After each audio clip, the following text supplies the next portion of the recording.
Алға, ұмтыл тек алға, алда қойған мақсатқа, қолсыз еш таянма сен. Атқан әрбір ақтанға, үміт міндет арқала, қолсыз армандарды сен.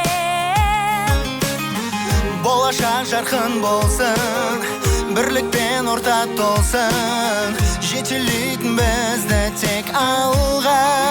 Бәріміз бірге Бір үйдің баласындай, қол ұстасып таң қалмай, жол жейміз сонда тек алға. Мен Шығыс Қазақстан облысы Жарма ауданы Бақтыгөл негізгі мектебінің сегізінші сынып оқушысы Акрамова Нұрай.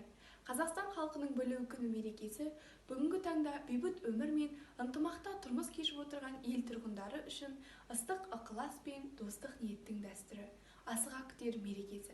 Бұл күн әрбір қазақстандық үшін отанға деген сүйіспеншілік пен патриоттық сезімнің, азаматтық борыш пен достық келісімнің мерекесі.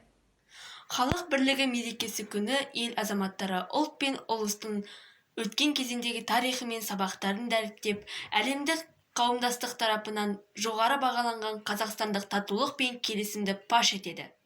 Нәсілдерге нәсіл болсын нұрлы күн, ынтымақтың шертсем деймін бір жырын, татулығын жырға қоссам ұлттардың, мақтан қылып ұлыстардың бірлігін. Достық тапса діндер менен ділімді, салт дәстүрлер сыйғаласын бүгінгі.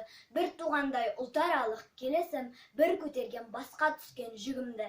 Сеп берсіп туыс болып қалуға, нөбеттерін аман жетік дамуға, байтақ елдің биік ұстап байрағын, біздің достық мәңгі болып қалуда. Тілі бөлек болғанмен тілек бір, ұлы достық мәпелеп жүрек түгіл. Қазақстан бар ұлысқа шаңырақ, шайқалмаста шаттығымыз тіреп тұр. Желпілдейді түндігім бар халықтың бірлік тойын, күн бүгін халқым мәңгі ғұмыр кешсін бақытты бір тамырмен байлап қойған кіндігім.